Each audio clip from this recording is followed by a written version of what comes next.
tentang Valentine dan solusinya. Santo Valentino.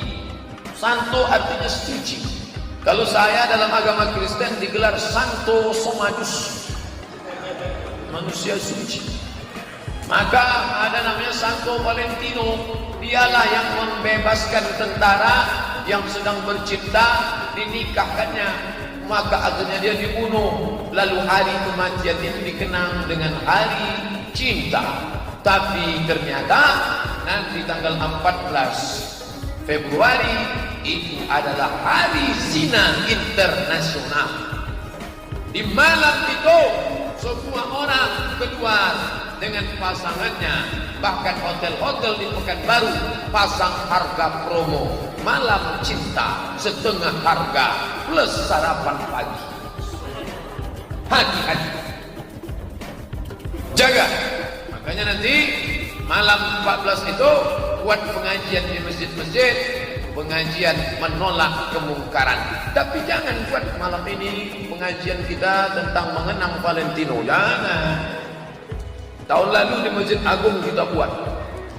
Nanti malam mau acara, undangan dibuat sore. Saya waktu malam tuh masih makan ikan bakar di Harapan Raya. Saya tak ada orang datang, paling semua orang bonceng-bonceng.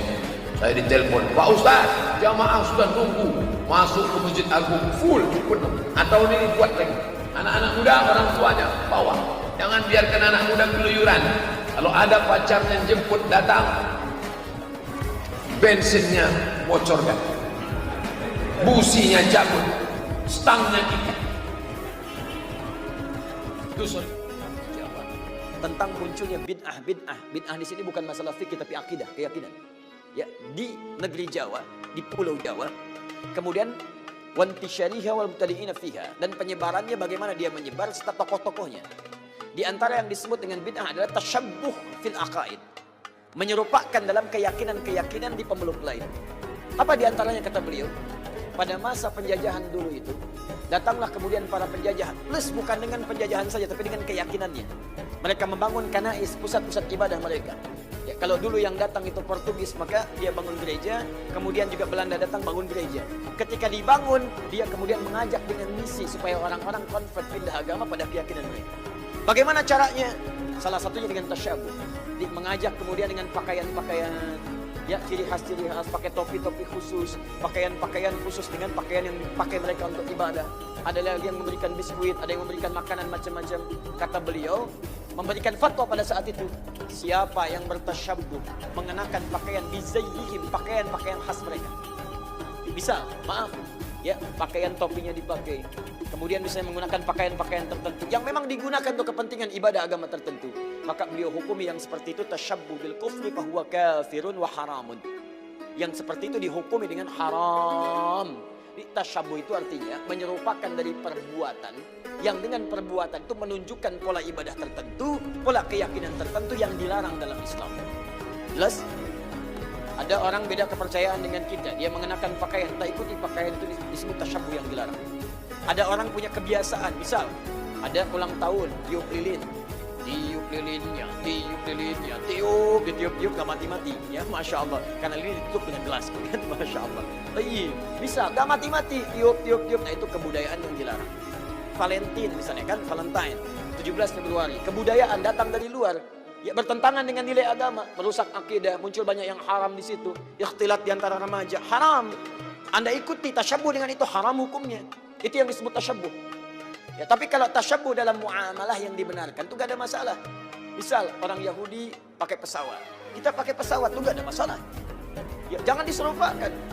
Pesawat, Yahudi pakai pesawat, saya pakai pesawat, haram. Masya Allah. Tiba-tiba datang panggilan haji, menunaikan ibadah haji. Baik, hei, siap berangkat besok haji, masya Allah, siap. Pakai apa? Pesawat, haram ah. Mau pakai apa? Kuda aja. Wow, bagaimana pakai kuda dari Lombok ke Mekah?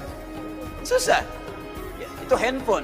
Orang Nasrani pakai handphone, antum pakai handphone. Ya, jadi jangan diserupakan. Oh, Nasrani handphone, saya pakai handphone, berarti haram. Tidak. Ya, Anda boleh gunakan itu ketika mereka menggunakan, Anda gunakan. Cuma perbedaannya, bagaimana cara Anda menggunakan itu. Mereka gunakan misalnya untuk keyakinan mereka. Anda gunakan untuk keyakinan Anda. Update waktu sholat, masukkan program Quran di dalamnya.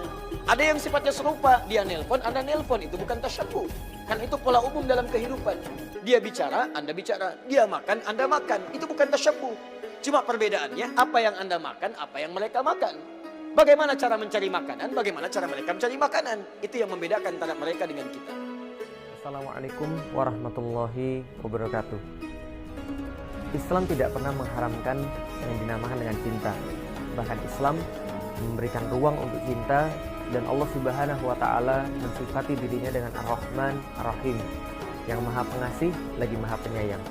Islam tidak pernah menafikan cinta, karena Allah Subhanahu wa taala berfirman kepada kita semua dalam Al-Qur'an. Allah sampaikan, "Zuyyina lin-nasi hubbus syahawati minan nisa wal banin wal qanatiril muqantarati minaz zahabi wal fiddah." Allah menyampaikan bahwa kita memang dihiaskan, kita memang diberikan sebuah perhiasan, yaitu adalah tertariknya diri kita dengan wanita, dengan anak-anak, dengan emas, dengan perak, lalu dengan sebagainya yang dinamakan dengan mataun hayatid dunia. Jadi dinamakan dengan perhiasan-perhiasan dunia. Allah tidak pernah mengharamkan cinta, tapi Allah mengaturnya secara khas dengan baik sehingga kita dapat menyalurkannya dengan baik pula. Tapi tidak dengan zaman sekarang. Dunia seolah-olah mengarahkan cinta ini sama dengan nafsu. Dan ini yang dilakukan pada saat orang merayakan Valentine Days. Ketika Muslim merayakan Valentine Days, mereka tidak ada ubahnya dengan orang-orang yang lain yang tidak beragama Islam. Dan mereka lupa bahwa ini bukanlah bagian daripada perayaan mereka, bahkan ini adalah bagian daripada perayaan yang menyesatkan. Valentine Days pada dahulunya berasal dari sebuah perayaan Romawi yang disebut dengan perayaan Lupercalia. Perayaan Lupercalia ini dirayakan biasanya tanggal 13 sampai dengan tanggal 18 Februari, di mana tanggal 13 dan 14 dikhususkan bagi Dewi Kesuburan Juno Februata. Nah, ketika mereka merayakan perayaan Lupercalia ini, mereka juga merayakan selain Dewi Kesuburan juga Dewa Kesuburan, yaitu adalah Pan. Sebuah dewa yang dilukiskan bahwa kakinya adalah kambing, lalu kepalanya kambing, berbadan manusia. Maka inilah Dewi Kesuburan dan Dewa Kesuburan menurut orang-orang Romawi. Dan bagaimana cara mereka merayakan kesuburan ini? Mereka merayakan dalam tanda kutip kesuburan itu adalah dengan cara mengumpulkan seluruh laki-laki dan perempuan, kemudian perempuan-perempuan menuliskan nama-namanya, lalu dimasukkan ke dalam gentong-gentong yang tersedia, kemudian diundi, laki-laki akan mengambil namanya, kemudian membacanya, lalu mendapatkan nama siapa, maka akan menemani yang nama yang akan didapatkan itu selama 1 malam. Nah, 1 malam apa yang mereka lakukan? Tentu bukan bermain catur, atau tentu bukan bermain apapun, tapi tentu saja sesuatu yang berbahaya. Karena itulah, sampai dengan sekarang kita melihat efek itu masih terasa. Ketika tahun 496, ketika Romawi mengambil agama Kristen sebagai agama negara, pada tahun 496 Paus Gelasius tidak bisa menahan perayaan Lupercalia yang sudah biasa dirayakan oleh orang-orang Romawi, maka dia meresmikan menjadi perayaan gereja. Namun pada tahun 1969 perayaan ini dianulir oleh gereja dan dianggap bukan bagian daripada tradisi gereja karena mereka menyadari buruknya perayaan ini. Dan sampai sekarang pun apa yang terjadi? Tanggal 14 Februari, seminggu sebelumnya dan seminggu sesudahnya diperingati di Amerika sebagai The National Condom Week. Jadi pekan kondom nasional. Karena banyak sekali orang-orang yang akhirnya melakukan hubungan seksual pada minggu-minggu itu sehingga mengakibatkan pertambahan penduduk yang luar biasa. Dikhawatirkan begitu sehingga disarankan memakai kondom. Bagaimana dengan di Inggris? Diperingati dengan The National Impotence Day tanggal 14. Mengapa? Sama. Valentine Days identik dengan hubungan free sex. Nah, ini yang harus kita tahu sebagai seorang muslim. Mungkin ada sebagian muslim yang berkata, oh tidak, kita tidak mengikuti hal-hal yang seperti itu. Namun sama saja, pada tahun 2005, salah satu surat kabar yang ada di Indonesia melakukan survei kecil-kecilan. Di antara 413 responden, mereka mendapatkan sekitar 24% orang-orang yang disurvei ketika melakukan Valentine Days, mereka lebih suka melakukan jalan-jalan, lalu kemudian makan, lalu kemudian berciuman, lalu berhubungan seks. Karena itulah pada tahun 2006 ketika diteliti 54% warga kota Bandung itu sudah pernah melakukan hubungan seks. Jakarta 51%. Dan 2008 ketika diteliti lagi oleh KPAI, Komisi Pelindungan Anak Indonesia, ternyata yang mereka dapatkan fakta yang lebih mengejutkan, yaitu adalah 62,7% remaja SMP sudah pernah melakukan hubungan seks. Benarlah kata Rasulullah SAW, man tasyabbaha biqaumin fahuwa minhum. Barang siapa yang mengikuti kebiasaan suatu kaum, maka dia bagian daripada mereka. Dan kita renungi bagaimana Rasulullah berpesan kepada kita, kalian senantiasa akan mengikuti sunnah-sunnah orang-orang sebelum kalian, mengikutinya sejengkal demi sejengkal, lalu sahasta demi sahasta, sampai mereka masuk ke lubang biawak pun Anda akan ikut masuk.